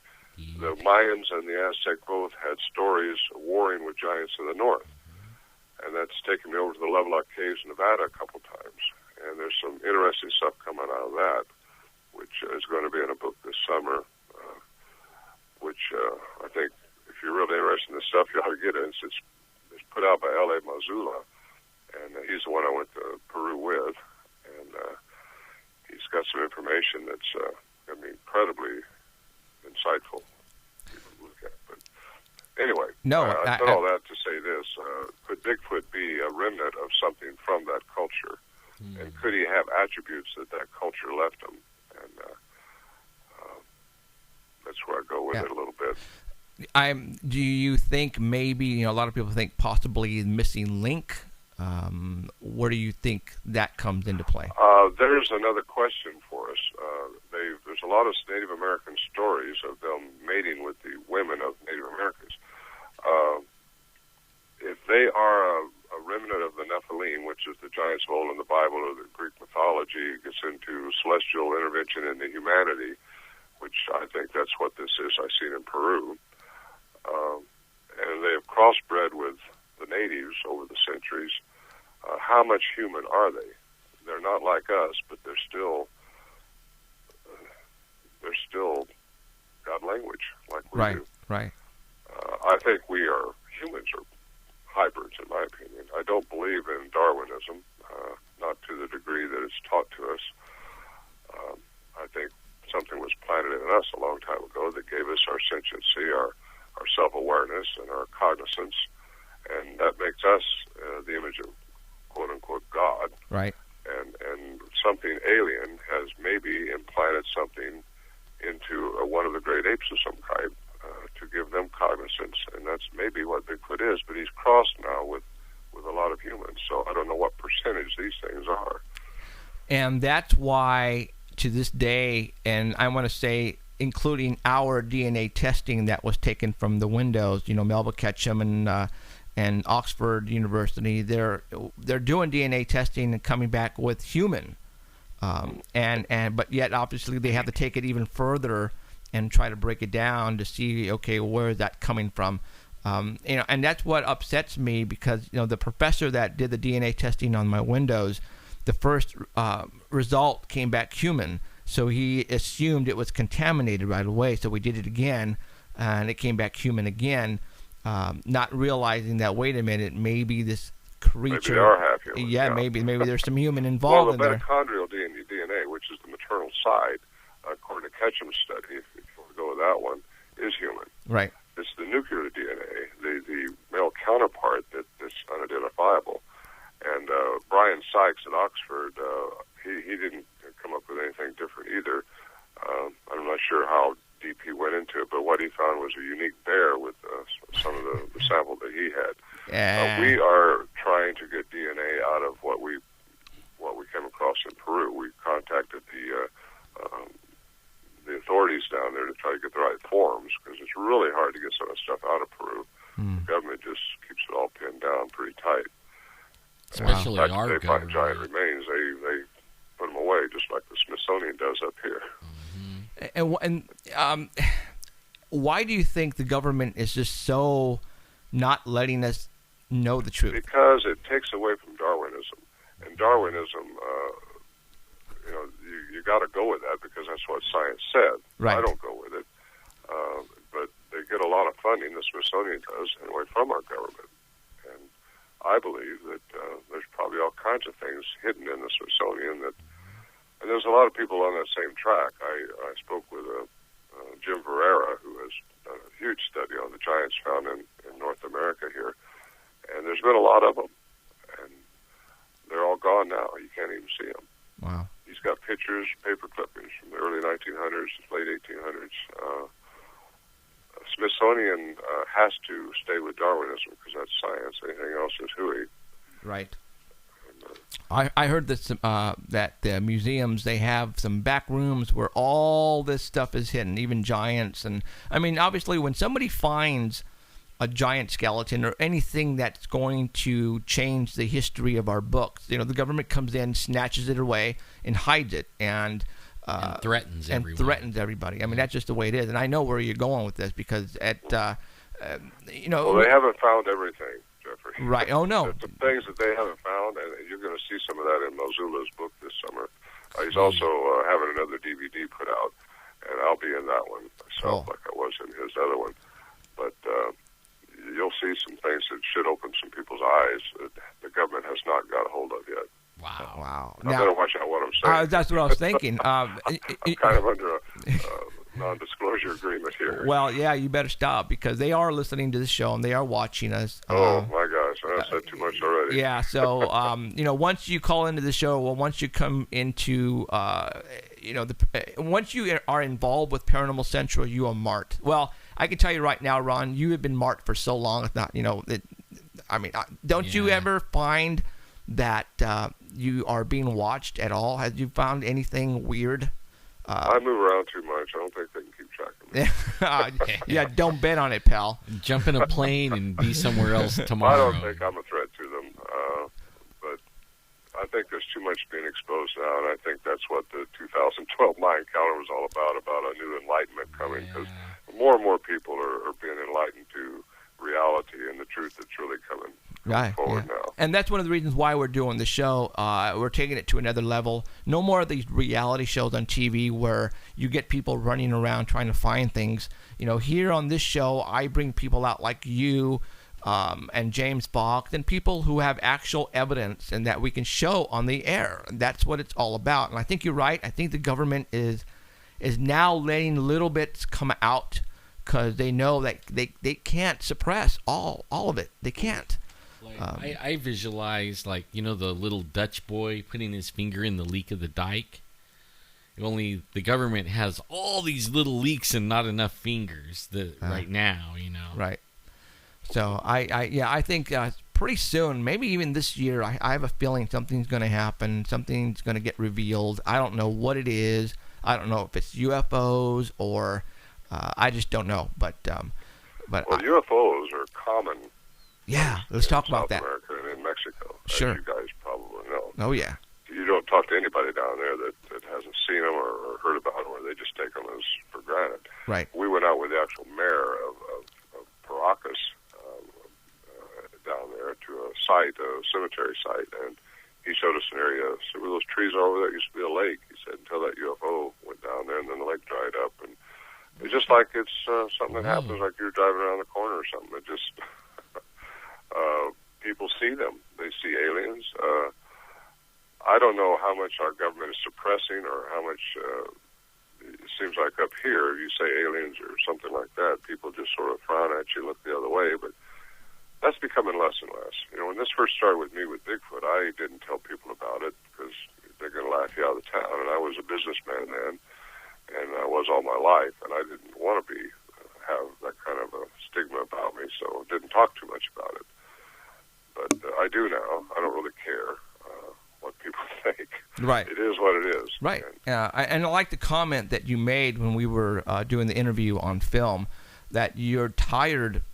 You don't care what people think anymore. Well, what was the quote you said? Say what? What would it was? When you were sitting on the couch and you pretty much said, "I'm done trying to convince people." Yeah, I don't try to convince people that Bigfoot exists. Right. Because, if it's got language, and it does, and people are seeing them, there's not hundreds of reports. There's thousands of reports, credible reports now. They are out there. Right. There are giants among us. Why they stay so stealthy, why they stay so hidden, that is another theory I've got. Why are they like they are? And I think we need to know who we are as humans and who we were made to be like, creators that we are. And I think if we understand who we are as humans and then try to understand what they could be as not humans, it can get a little frightening. Yeah. And there's also an issue called quantum entanglement, which if somebody wants to look up on that, it's the protons can actually entangle. And if these creatures are from alien in the past somehow, it's possible that when aliens do come again, which they come all the time, but I think we're going to see something pretty heavy here one of these days, and it won't be that long. And they're going to be accepted, but what Bigfoot's realm is in all this, and what his position would be, I don't know. But if quantum entanglement has something to do with it, that means the aliens can call them in. Why don't they come in and shake my hand? I've never offered to threaten them. Right. Why don't they give me a ride on the shoulder? I've always wanted that. Get me through that forest quicker. These things are staying in Lucy for a reason. Right. I don't offer them any threat. And I've been up there by myself when they've been around. And it's, why don't they come in and let me see who they are and Good talk question. to me? A lot of people, I've heard a lot of people say that because the Bigfoot community is like a tight knit thing now that Facebook came around, and the ones that have a little bit of I don't know what you say experiences with them, they say that like, how come they don't come in and have a dinner with me and stuff like that. Yeah. Why wait and why hide behind those trees and stay there just watching us all the time? Right. They're bigger than us. They're faster than us. They're stronger than us. They're stealthy. They're real smooth, man. I mean, agile. I was trying to. They're so agile and. I was trying to explain smart, that. So why? I don't offer them any threat, and I've always asked myself, why don't they come in and expose themselves to me? Let me see what they are, and maybe if there is a peaceful transition into our culture or something like that, I can help them with that. But I don't think that's what it's all about anymore. Neither do I. Now, you mentioned UFOs and Bigfoot. We've had reports where when there's a Bigfoot sighting, there's also a UFO sighting. And, you made a comment about that. We had a situation not far from, actually between Clovis and the foothills, where a couple of girls spotted a Bigfoot running near some orange trees, and it was like running away from these bright lights that were behind this, these trees. And we get that all the time. As a matter of fact, on David Ragosa's one of his cameras back in the day, where he got this a Bigfoot walking up a hill, some lights at about 12:30 in the morning in the middle of frickin' nowhere, and they got him on this camera. Like you said, there's bright lights that seem to follow Bigfoots. And now, have you ever heard, and I'm sure you have, that people have seen Sasquatch or Bigfoot at night or at dusk, and they notice that their eyes glow red? Have you ever? I've heard that. Yeah, I mean, why? Is that something, maybe powers that they have? I mean, it could be a transitional state that they're going through. That's just a guess on my part. I have no idea.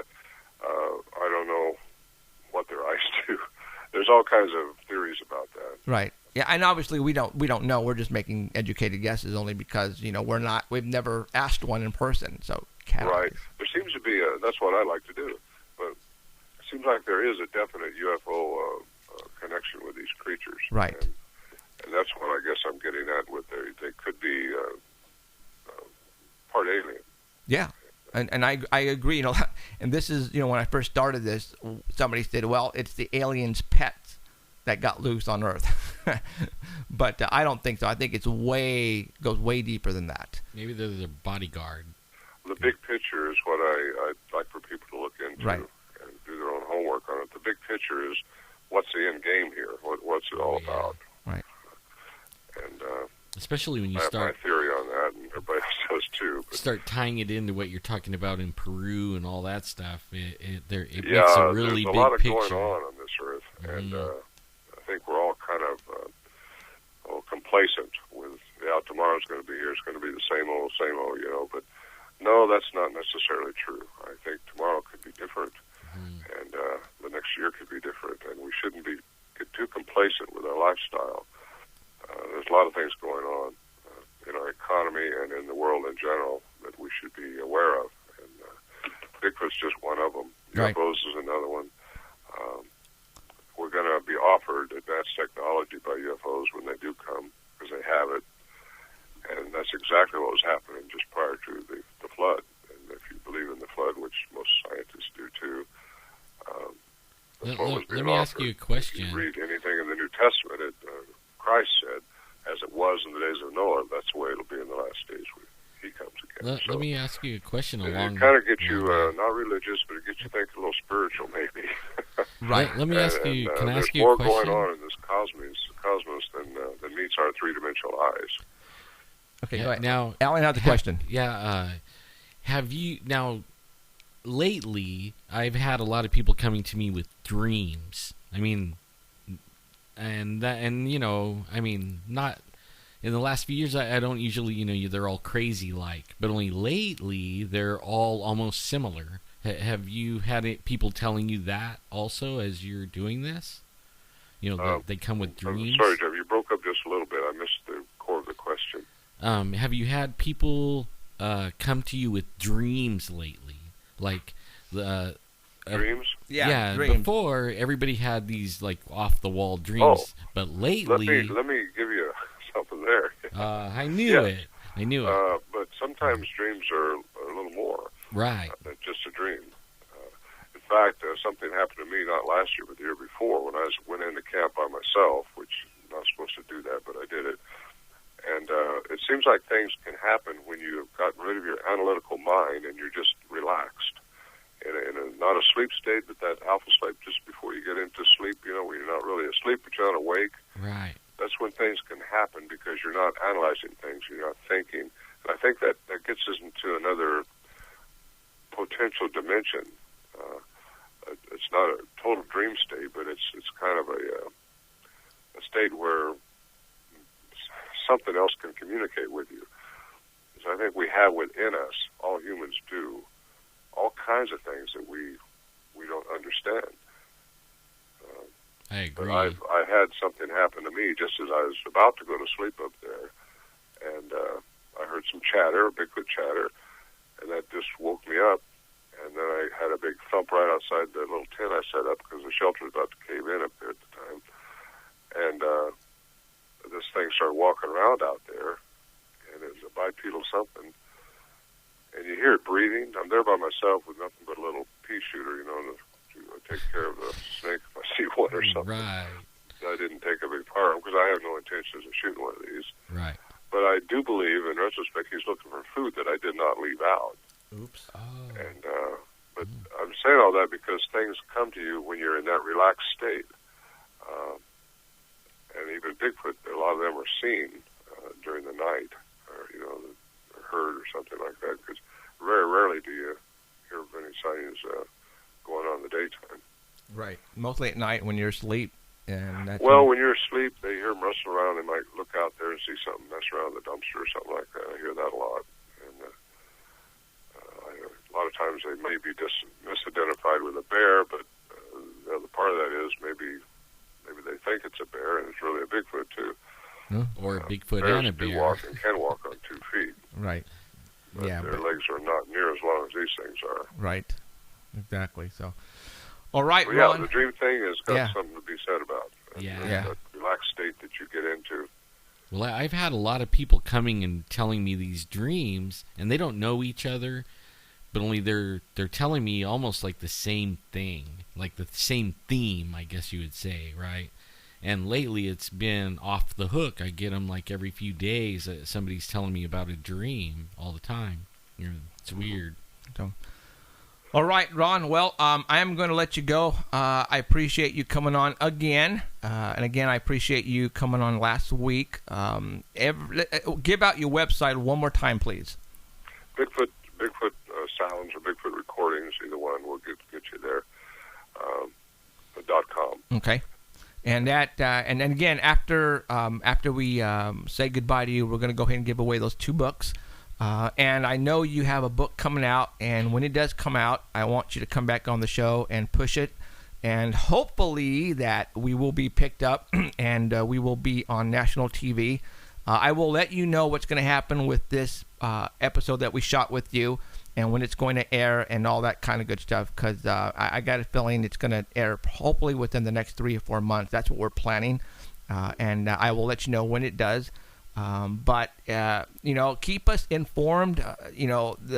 That's cool that what you do. We are interested, and if you ever get something that's just going to blow people away, we want to know about it. Plus, I'm going to have all your. It's my pleasure to be here. I appreciate it a lot. I'm gonna have all your information up on paranormalcentral.net. Like where to get your book and contact and all that stuff too. So if there's anything you want on there, just message me on Facebook or something. Well, thank you. Okay, so yeah, we'll put you out there. All right, Ron, I appreciate it. Again, keep us in the loop, and if you get anything that you want to break to the world, you know where you're going to go, right? Okay. All right, Ron, take care, okay? Thank you. Later, Okay, Ron. take care. See ya. All right, that was Ron Moorehead. Very cool stuff. Cool, really cool. I've heard his stuff before, and again, everybody who's been in the Bigfoot business know who this guy is. He's been around a long time. People didn't take him seriously at the very beginning, but when other people started getting stuff on audio and then matching them up with his stuff, then people are starting to step back and say, wait a minute, I think there's something else going on here. Well, I thought Emerald was going to jump in there for a minute, and ask a question, but it would have been good to hear what she had to say, that's for sure. So, all right. Okay, we got 20 minutes, so what I'm going to do right now is we're going to give one book to the 10th caller at 559-287-8367. 559-287-8367. That's anywhere in the world. You can call that number and be the 10th caller, and we will give you a book. I'll send it wherever you are, on a little island someplace in the North Pacific. I don't care. If you're someplace on a desert island, just make sure you have a zip code, and I'll send it to you. So, okay, 10th caller, 287-8367, area code 559. What I want to do too, and there's a couple more people that I want to thank. The Ron interview came up all of a sudden. I want to thank Danny Valderrama for taking awesome photographs. He was there taking photographs. I think he had like 400 pictures that he took. They're awesome.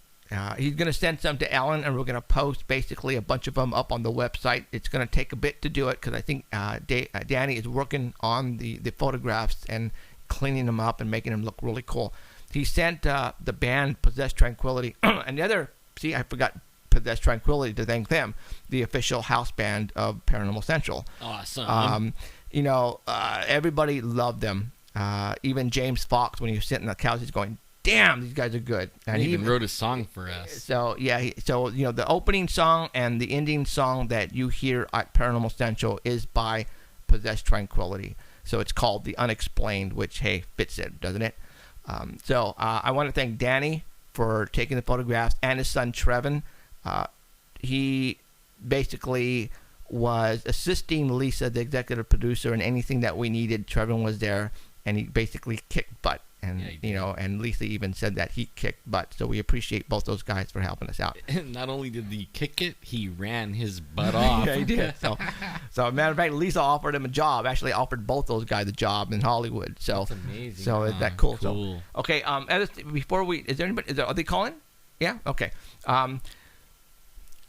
We talk about all kinds of stuff on this show, and in the past year, I've told you that stuff that we are now witnessing on TV, like these TV shows, you are actually listening to dialect on these shows that we talk about here. There are two shows that I want to talk about really quick before we end. The show called I Believe. Actually, it's just called Believe, and the other one is Revolution. You guys know I've talked about Revolution several times here, and that show is about when the grid goes out. All right? What about that clip that you... Okay, that was one of the things I didn't write down. You put that movie clip of... Uh-oh. Did we lose? I think we lost Skype. No? Yeah? We lost Skype? For reals? Okay, well, sign on back on. That's weird. And this time we stayed on live stream, but we lost Skype. Weird. It's going ding, ding, ding, ding, ding. Put your earphones on. It sounds like water dripping. The sink is dripping. Why did we lose him? I don't know. Yeah, you put that clip of the airplane, of the people in the airplane. Uh-huh. Man, We're back on? That was like weird, man. That was too spooky for me. Oh, yeah, that was from Elizabeth. Oh, was it? Yeah. Oh, man. So, okay. I want to play you a clip. Now, the show called Believe, for those who don't know what this show is about, it just debuted last week. And it was, it's about a little girl who has these special powers, all right? And she can do things with her mind. It's like, she can actually physically do things, move things. She can listen, hear people thinking. She has powers, all right?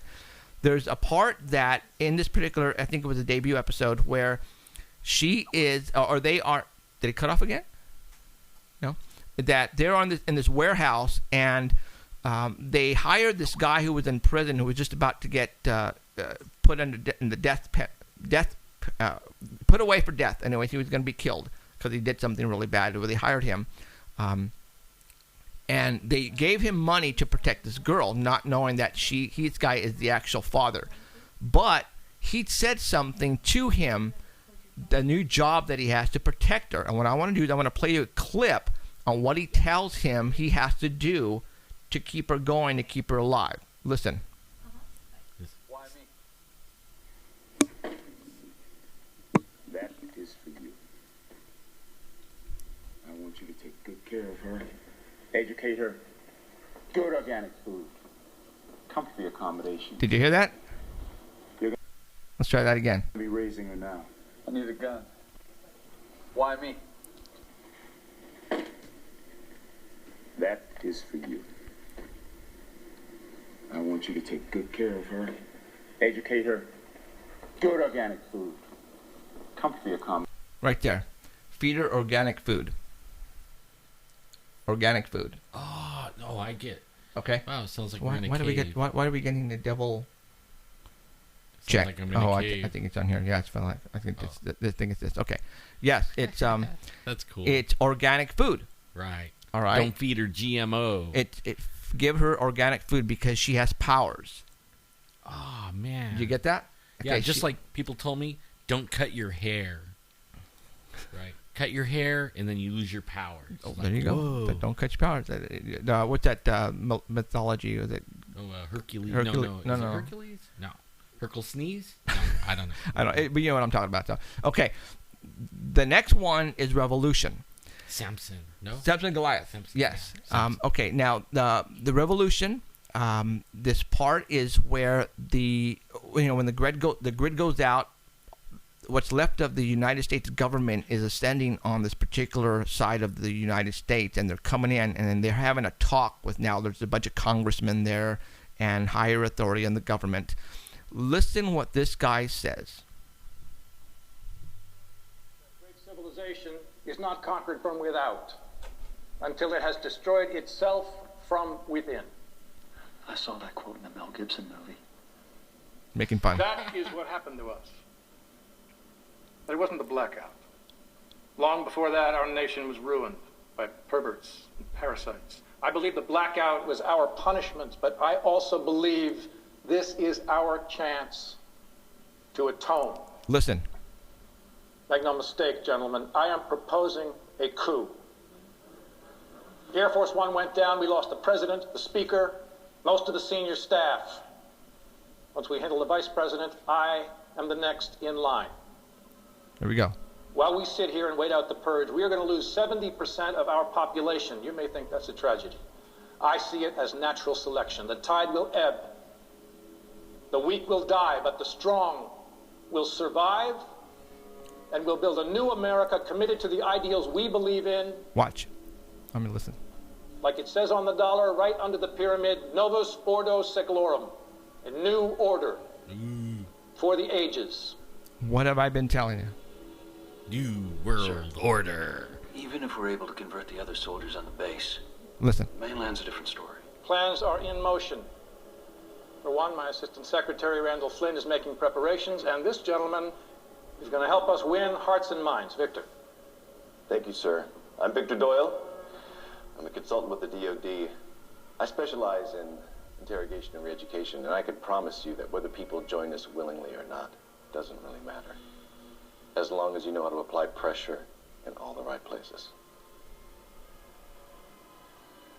Ouch. For those who have been watching in frustration, as our once proud nation withered and died, this is your moment.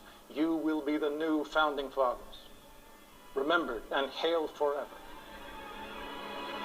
Boom. And don't eat GMO. All right. That's from Revolution, guys. Did you guys get all that? I don't know what else to tell you, but what we've been telling you about the New World Order, and the weak are going to die, and they want to keep the strong alive to revamp the earth and basically to move on. So it's like the movies and TV shows and Legos and everything is telling us straight up. I not unless they're listening to this show and they're taking my ideas and your ideas and they're running with it, which I don't think is happening. I don't know. What's his name? Called Bigfoot Ninjas. And he doesn't even know nothing about Joe Rogan, Bigfoot. I know. he listened to us. I know they do. Okay, so Did you just eat organic foods because have this girl eat organic food because of the powers? I mean, that was I mean, they're telling you right there that if you're gonna feed her anything else but organic food, she's gonna lose her powers. That's what I got out of it. And then here at Revolution, basically they say they know 70% of the Earth population are gonna die off, which are the weak, and then the 30%, which are the strongest ones who want to survive, they want to keep around to build up again and to start over again, and which is the New World Order. So maybe all the people that was smart enough to eat organic are going to live. Well, you know what? I've always said, and for those who are having babies right now and who are going to have kids soon, it's an experiment, guys. Really, give that baby organic food. No fluoride. Start from, do that. And I bet you your child will become such a brainiac and he will blow you away. And try it for all those people who are about to have newborns. Keep them away from fluoride. When it's time to take them to the dentist, there are dentists out there who don't use fluoride. All right? There are dentists who specifically don't use fluoride. Take them to one of those dentists. Strictly give them organic foods, organic milk, organic baby formula. There are out there. And see what happens to your baby. If I would have known this prior to having Christian, I would have done the same thing as an experiment. I think it would have been a great experiment. Try it, guys. But we don't know, I mean, we're all trusting, we're in America, yeah. And all that. We're the greatest country and the best everything, and really it ain't. So who won that book? Rick Anderson. Yay, Rick. Rick did? Rick? Yay. No, that sucks. He'll love No, that. we're not going to give him that book. No, just kidding. All right, we got one more book to give away. Let's do it right now. 10th caller at area code 559-287-8367. 559-287-8367. Anywhere in the world, Rick, you cannot win 2 times, so don't call. So, all right, come on, let's do it. Caller number 10 for Ron's book, and that includes, there's a CD inside. So when you're reading the book and it tells you to play clip 1, you play it, and that way it's like storytelling, and it's very cool. So 2 books, and they're going to be autographed by Ron Moorehead. All right, now. Did you see the post on Facebook today where, I don't know if it's true or not, I haven't had a chance to really check this up, but it's saying that they're going to send the chicken to China and be processed and then sent back to us. Oh, God, I hope not. Why would they do that? That's stupid. I don't know, but only it looks like it's legit to me. Oh, my God. And that is scary. That why would they do that? The same reason that you were just playing the thing. They want you to die, everybody to die. So they'll send it over there. China can do whatever they want with it, and then they'll send it back to us, and we'll eat it. Can you imagine that? We're going to send them over, live chickens, and they're going to kill them over there and process them, then send them back to the United States. Yes, right. That's not going to be something that I'm going to be eating anytime soon. I know if I see anything made in China or processed in China, screw it. That is not going to be in my diet, period. I will follow up on that and let everybody know next week what I found on that chicken thing, because it's scary. That's just ridiculous, guys. That's just stupid. That's like hiring these big corporations. When you call to talk to an operator, you get India, or you get somewhere over there. It just doesn't make any sense, man. And especially food. Well, all they're doing is trying to hurt us on that. Yeah, that's just they say, ridiculous. "Oh, we're saving money," but really they're putting everybody out of work. That too. And they're doing it on purpose. They don't have to send it over there. They don't. No, they're probably going to input some chemical that they can't use, and it's illegal here in the States. They're going to do it over there, and then that's what's going to happen. And so I just heard Skype. No. No. I keep hearing. Are we on still? Yeah. Okay. So, all right. We got 6 minutes, and the phone is still ringing. Emerald is trying to get the 10th caller for that book. So, go for it. Well, I don't know what to tell you guys, but I am very, very, extremely tired right now. I wish I could have taken a nap today, but I couldn't. So, we shall see. I still got to go back to work tomorrow. So, we're having a blast doing what we're doing. I want to thank, from the bottom of my heart, the Dark Matter Network, artbell.com. Keith, all those guys, you over there, for allowing us to send our signal to you to be played on your network. It's very, very awesome for us. And it's all over the place, man. I want to thank everybody all over the place. Yes, I mean, like the Philippines. I mean, we get emails and calls. I just got some freaking pictures sent from Argentina. And where do you think that came from? All right. Now, obviously, they were listening. He told me they were listening on the Art Bell Network from Argentina, and they sent me some pictures. I just got it yesterday. It's Crazy. Really cool, man. Crazy. Amazing. So I see, now I heard that one. See that's coming from Skype. It sounds like a little drip. Yeah, drip, drip. Yeah. So I hope we're not losing any signal over there. So, see, there it goes again. What's going on over there? But only we're fine on this one. What's up with that? I don't know. It's kind of crazy, huh? So. Yeah, this time we're opposite, and we did a lot to this one. Yeah, we did. It should have dropped if it was going to. Yes, exactly. So look, I'm waving my hand around. Whoa. So, all right. For those who don't know, we have a website, paranormalcentral.net. You can go to our website and watch the archive. A lot of people don't know that we've been doing this for 4 years now, and we have archives on another channel. From live stream that we have like 35 shows on there. A lot of people don't know. Maybe you ought to do is put a link to that. Well, what I'm going to do is I have them all. Okay. Every one of them on a hard drive. Okay. And I'm going to. That's a long time to do that, dude. It takes time. Just put a link. Just put a link to the old shows on the live stream. Okay. They don't drop off? 1 minute? Okay, we got 1 minute to go. So we're going to go ahead and say goodbye now to 1 minute. Really? I got 56 here. Yeah, but only he's a little bit ahead of us on the minutes. Okay. All right. So we go by his clock. I want to thank everybody for showing up tonight, and Ron Moorehead for coming on and talking Bigfoot. Thank you, Ron. Really appreciate it. So peace out, and remember to keep your eyes to the skies, and I hope you witness something that you cannot explain. Until next week, good night, everybody. From Alan, Emerald, and Jeffrey, have a good night. Take care.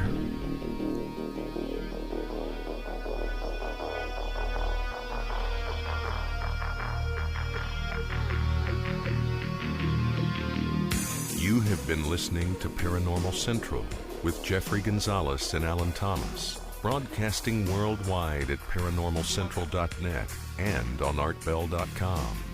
Stay tuned for next time. Remember to keep your eyes to the skies. And we hope you witness something you cannot explain.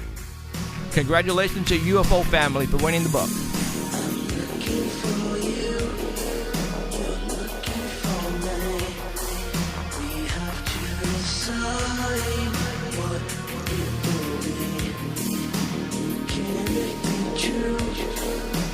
Can I believe the unexplained?